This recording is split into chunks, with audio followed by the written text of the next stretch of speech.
เขาจะเซอร์ไพรส์วันเกิดเซอร์ไพรส์วันเกิดอีเนาะคนนี้เต้นขึ้นแล้ววันนี้นี่นัดห้องเซอร์ไพรส์อยู่ใช่ค่ะห้องเซอร์ไพรส์ใช่ยิ้มแต่ตอนนี้วิวกำลังไปเปลี่ยนเครื่องแล้วก็ผู้เกิดผู้นี้แหละผู้เกิดนะตอนนี้กำลังเซอร์ไพรส์วันเกิด10 ปีของน้องวินภาบ่ได้เห็นยังไงเบิร์ยังได้เฟกตอนเดียวกับกล้องค่อนกับเป็นอุปกรณ์การศึกษาของเพิ่นเพราะว่ายังบ่เห็นยังไงพอบ่มีไล่ด้วยความยุ่งยากของซ่องผัวเมียพวกเราได้มีเค้กน้อยๆตัวหนึ่งที่จะไปเซอร์ไพรส์ลูกสาวกกครบรอบ10 ปีตอนนี้ก็ได้เยี่ยมการให้เพิ่นไปนั่งอยู่โต๊ะทาตอนนี้แม่เพิ่นก็ได้ถือเค้กย่างเข้ามาแล้ว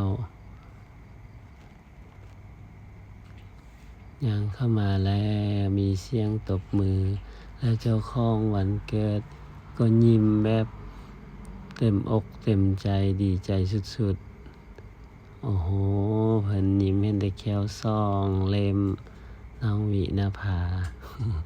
ยิ้มจนหน้าบานเลยโอ้โหโอ้ย นี่น้องสายเป็นไอ้นัดอันนี้ก็เป็นเจ้าของเองผู้พากเสียง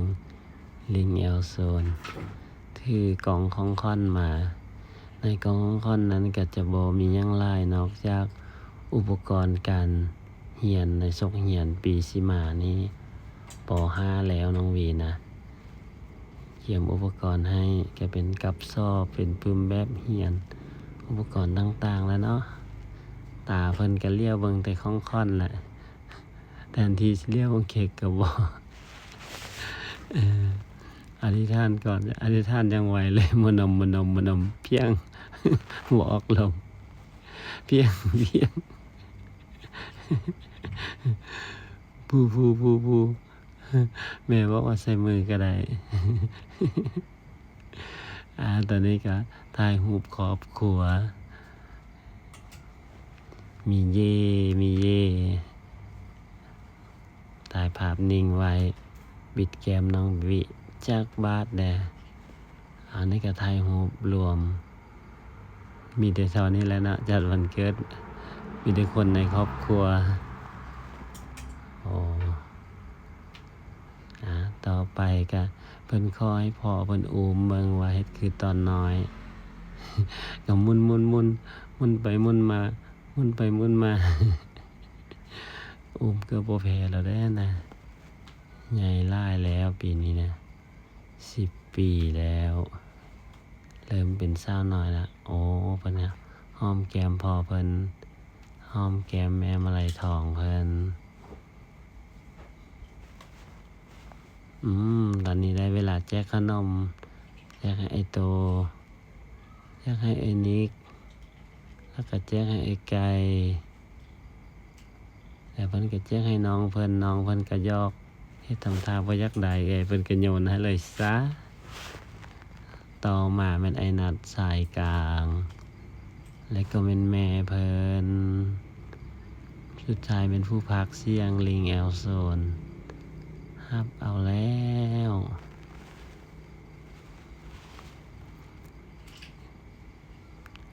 ตอนนี้ครับแม่เป็นการริมลองขนมวันเกิดเอาไว้กินแบบแซ่บๆเลยทุกคนแฮปปี้มีความสุขกินแล้วก็พากันหัวดีใจปีนึงได้กินแต่นึงขนมวันเกิดน้องโบเพิ่นก็แซ่บตัดเค้กยังบ่เป็นได้น้องวีนะนอกจากกินเค้กกินข้าวแล้ว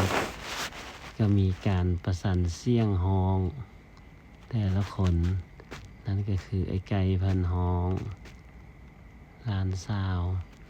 ต่อมาแม่เพิ่นมะไลทองฮ ห้องไปห้องมาบ่ถึก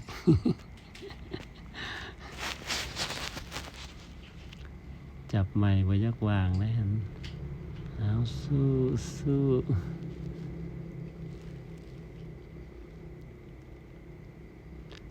บรรยากาศยังมีต่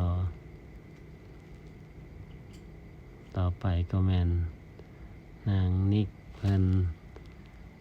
จะลองร้องเพลงเป็นครั้งแรกที่เพิ่นร้องเพลงให้ฟังโอ้เอ้ยเพิ่นไปยืนคุมทั้งล่างเลย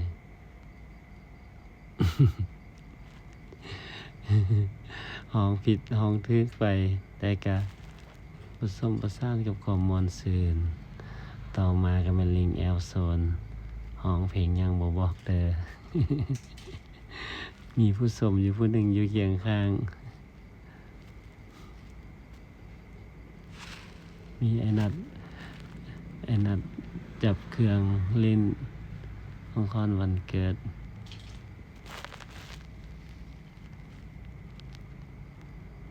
นายไม่ได้สายกลางห้องเพลงวะเนี่ยสายกลางห้องเพลงห้องแบบเก่งๆนิดนึงแม่เพิ่นก็ให้กำลังใจเต็มที่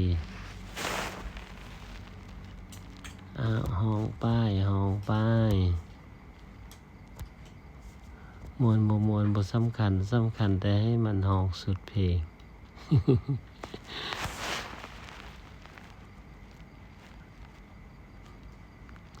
ตบมือแล้วจุ๊บหนึ่งเพลงแล้วเอาต่อไปเป็นน้องสาวลาของเพิ่นน้องโบเพิ่นก็ร้องเพลงโอ้ทุกคนให้กำลังใจเพียบเลยบรรยากาศก็เริ่มดึกเข้าได้ละ